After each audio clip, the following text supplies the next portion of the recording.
Have you seen this video? Everyone's talking about it. Gospel star Marvin Sapp. Yeah, it's wild. I have, yeah. It's making the rounds for sure. Yeah, so we're going to take a deep dive today into this whole controversy. It all started at a Pentecostal convention in Baltimore this past July, actually, 2024. It's interesting how something that happened in a church setting has become this huge internet thing, right? Like different worlds colliding. It is, yeah. It's like everyone's got an opinion on it, regardless of whether they know anything about church conventions or gospel music, for that matter. So we've got a bunch of articles here. We've got USA Today, People, the New York Post. A lot of different angles to look at. Yeah, and we want to, cut through all the noise, all the social media stuff. Right. Give you the full picture, like what actually happened, why everyone's freaking out, and what Marvin Sapp himself is saying about it all. So the question for you right off the bat is, how do we interpret actions that are meant for one context, in this case, a church, when they're suddenly blasted out to the whole world online? Exactly. And this video is, well, it's pretty straightforward in what it shows. Okay. So it's Marvin Sapp. He's speaking at the 109th Pentecostal Assemblies for the World Convention in Baltimore, Maryland, July 2024. There are about 1,000 people there in person. Wow. Yeah, and another 1,000 or so watching online. And he basically asks everyone, both those who are there and those watching online, to donate $20 each. So he's looking to raise some serious money then. What's he saying he needs it for? Well, he wants to hit $40,000. Okay, so a pretty specific goal. Right. But then he says something that really gets people talking. He tells the ushers to close the doors, and he repeats it, like several times. Oh, close the doors. That's kind of intense. That's the part everyone is stuck on, right? It definitely makes you wonder if people felt pressured. Oh, absolutely. And he doesn't stop there. He then turns to the preachers who are there and asks them to each give $100.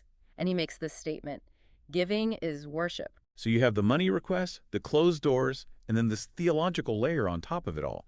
It's like he's linking giving money directly to their faith. Yeah. A lot to unpack there. Yeah. Well, you can imagine the internet explodes. Criticism, jokes, memes, you name it. A lot of people are really questioning his methods. Makes sense. The whole close the doors thing, especially in a society where we value freedom so much. If you feel like your freedom is being restricted, especially when someone's asking for money, you're going to push back. Exactly. It's like people are comparing it to being held hostage. There's this one comment on X, someone said, Marvin's getting self-peeped if he thinks he can hold people hostage for money. Oof. Yeah, and I'm sure his success as a gospel artist isn't helping matters. People probably assume he's already wealthy. Right. Like, where's all that never would have made it money going? Someone even twisted that song title and wrote, never would have made it. I saw that one. It's kind of funny, but also, a lot of people are seriously angry, calling it a shakedown, false prophet, all that. Someone even said they would have called 911. Wow. False prophet. Yeah. That's a heavy accusation. It's like they're saying he's using his position to exploit people. And, the close the doors thing just fuels that whole narrative of being trapped. Yeah, and the memes are everywhere. Kevin Stage did this whole skit about it, like a really aggressive usher demanding cash before you can leave. Yeah, saw that one. Memes can be so powerful, they take something complex, condense it into a funny image, and then boom, it goes viral, shaping the narrative. That's how we process things these days, I guess. Now, Marvin Sapp didn't just stay silent through all this. He went on Facebook on Wednesday, March 26, 2025. Good. So he's offering his side of the story. Yeah, and he says, his goal was never to hold anyone hostage. He says fundraising is just part of his job, part of being a minister at these conventions. Okay, so he's saying it's normal, expected even. Exactly. He calls it stewardship, not manipulation. Interesting word choice. Stewardship. Like Yeah. He's a caretaker of something bigger than himself. Yeah, and then he talks about the timing of the offering. He says it's a vulnerable time. They're handling a lot of cash. Security's on high alert. Yeah, I can see that. When you're dealing with large sums of money, especially in a crowded setting, you don't want chaos. Makes sense to keep things controlled. So he's saying that the close the doors thing was about safety and respect, not control. Okay. And he says, he gave more than $20 that night. Oh, so he's putting his money where his mouth is. Yeah, and he brings up the Bible, 1 Chronicles 29.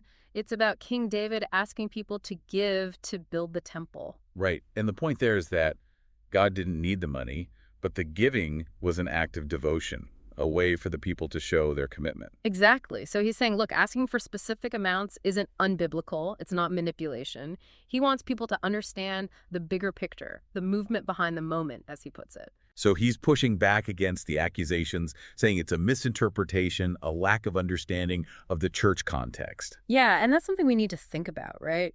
It's important to understand where this all took place. Black churches have a long tradition of tithes and donations. Absolutely. It's part of their culture, their history. We can't just impose our own interpretations without understanding that context. And Marvin Sapp, he's not just some local pastor. He's a Grammy-nominated gospel star. Right, so there's a level of fame, of public scrutiny that comes with that. His actions are going to be seen through a different lens. The New York Post even mentioned that he performed at Diddy's birthday party back in 2019. Oh, wow, interesting. So he's rubbing shoulders with celebrities. Yeah, and get this, the song he sang was Never Would Have Made It. Huh, the irony. Right. And then you've got athletes like DJ Reed and Dwight Gooden. They've talked about how much his music means to them. So his influence goes way beyond the church walls. Yeah, that's important to note. He's got this platform, this reach that magnifies everything he does. Another thing to consider is the timing. The event was July 2024, but the video went viral in March 2025. The internet time machine strikes again. Right. It's like something about the current climate, maybe something that's going on now, made this video resonate in a way it didn't back then. It's how things go viral these days. Right. The context shifts, the algorithm picks it up, and boom, it's everywhere. And, we have to talk about the headlines. Some of them were pretty strong. The New York Post called it a hostage situation. Oof, yeah, that word carries a lot of weight. It instantly frames the whole thing in a negative light. So you've got these two sides. On the one hand, you have people who see the closed doors, the demand for money, and they think, this is wrong, this is manipulative, maybe even illegal. It goes against their values, right? But freedom of choice, not being pressured into giving money, especially in a religious setting. Right, and then you have Marvin Sapp, who says, no, this is about safety, respect, stewardship. It's about understanding the church context. So it really comes down to different perspectives, different ways of seeing the same event. Exactly. And for you, the listener, what stands out to you? What does this whole thing say about how we interpret things, especially across different cultures and contexts? It's a really interesting case study in how actions can be perceived so differently. What's normal in one setting can be seen as completely unacceptable in another. So, to recap, you've got Marvin Sapp, July 2024, asking for donations, closing the doors, video resurfaces in March 2025, internet goes crazy, lots of criticism. And then you have his response, focusing on safety, respect, and stewardship. And this leaves us with a lot to think about. Faith, fundraising, public perception in the digital age. It's complicated. It really is.